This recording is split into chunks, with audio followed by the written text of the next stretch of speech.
Le gouffre de Padirac, en vallée de la Dordogne, est situé près de Rocamadour, sur le causse du Quercy, dans le Lot. Le gouffre de Padirac est une cavité naturelle monumentale. C'est, parmi les grottes et les gouffres, le plus emblématique et le premier site souterrain de France. L'orifice fait 35 mètres de diamètre et le gouffre plonge à 75 mètres de la surface du causse. Au fond, à 103 mètres sous terre, coule la rivière de Padirac, qui s'écoule dans un réseau de galeries de plus de 40 km.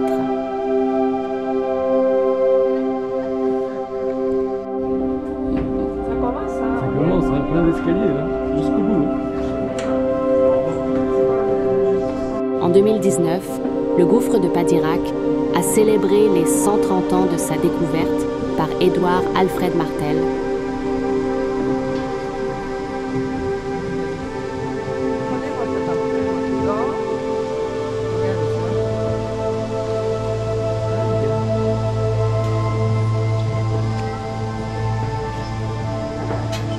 Ça va trop dur la montée.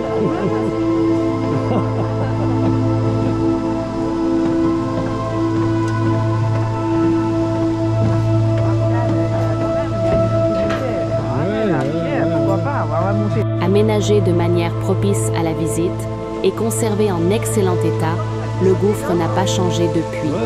Seul le pavillon d'entrée a été construit en 1930 pour un accueil du public adapté et confortable. Le gouffre propose désormais un accès de visite par escalier ou pour les personnes ayant le vertige par ascenseur. C'est plus amusant quand il pleut, non? C'est plus amusant quand il pleut, hein?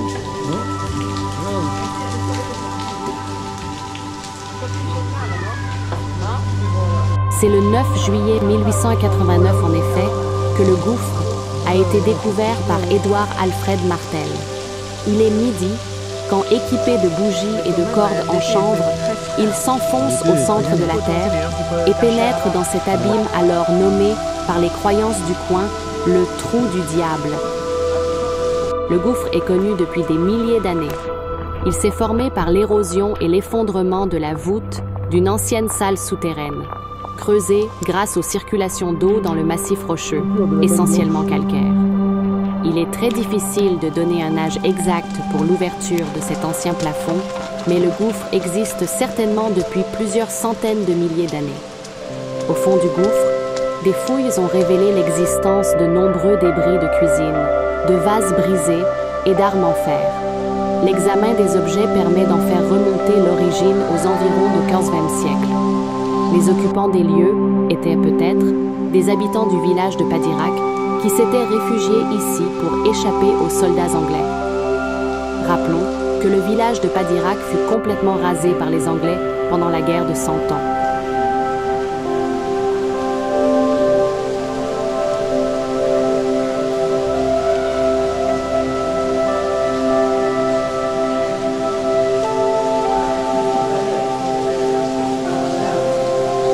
Au fur et à mesure de la promenade, on s'émerveille devant l'œuvre du temps. Concrétions de calcaire géantes, lacs souterrains, sculptures incroyables en forme de pendeloques et de piles d'assiettes. Vous laisserez aller votre imagination pour décrire ces beautés naturelles.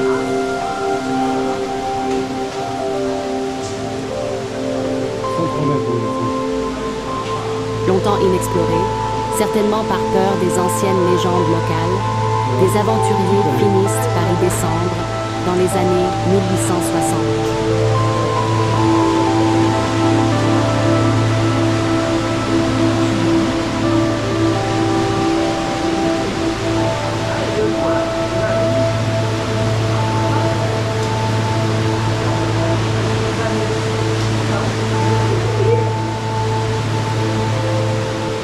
Ainsi, en 1867, le comte Murat et Monsieur de Salvagnac s'engouffrent dans l'abîme à l'aide d'un panier retenu par des cordes.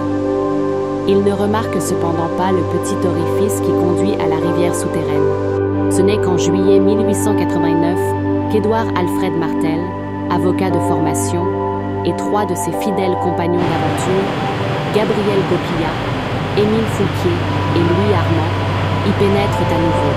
Ils sont aidés par 6 hommes de manœuvre. Éclairés par des bougies et munis d'une lampe à magnésium, ils descendent à l'aide d'une échelle flottante.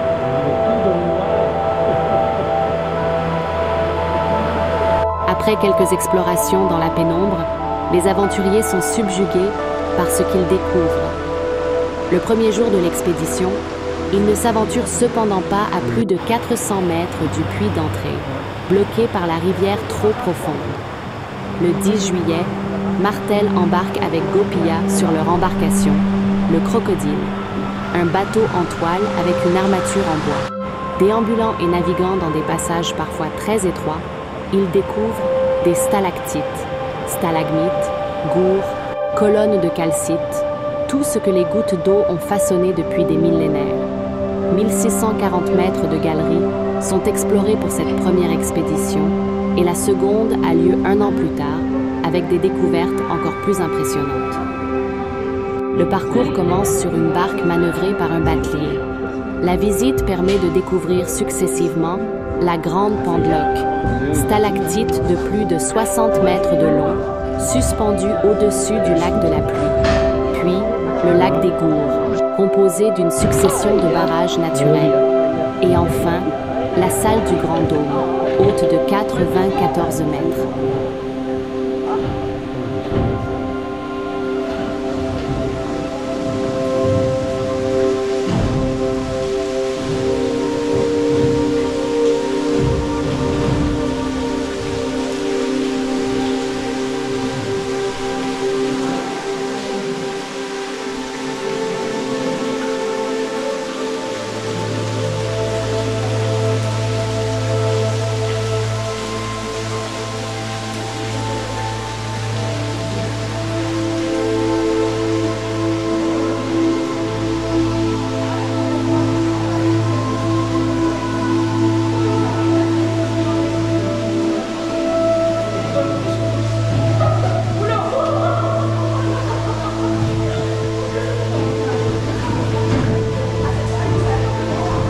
Actuellement, le gouffre de Padirac apparaît dans la liste des 100 plus longues cavités souterraines naturelles.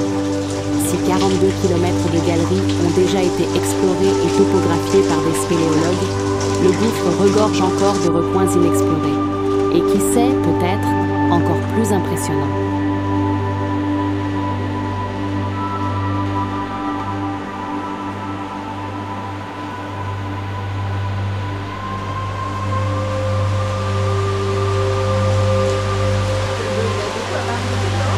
On monte là, ça va déborder. On va finir par déborder.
La rivière souterraine coule à 103 mètres sous terre. Si par endroits on ne mesure que 50 cm d'eau, elle est parfois profonde de 6 mètres.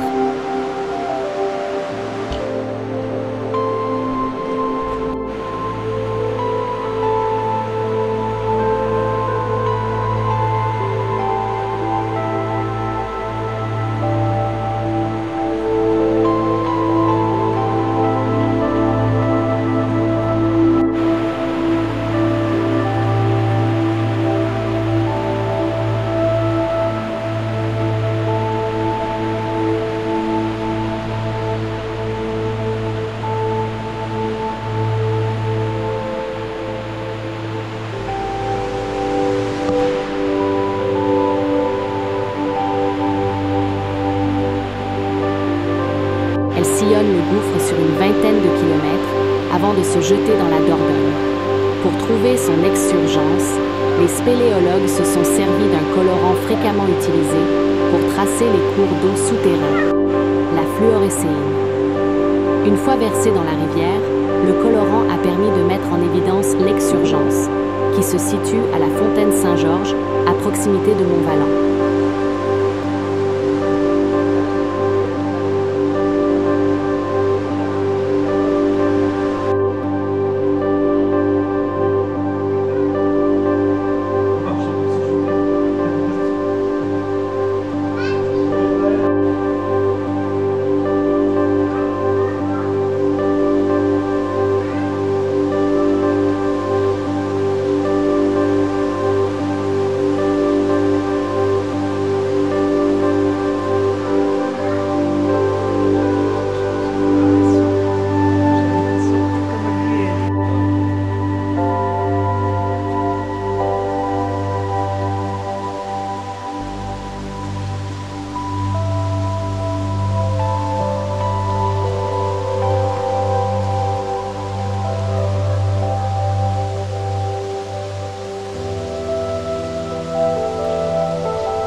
Magnifique.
Escalier là, ils ont fait un escalier pour monter là.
couleurs. Ouais.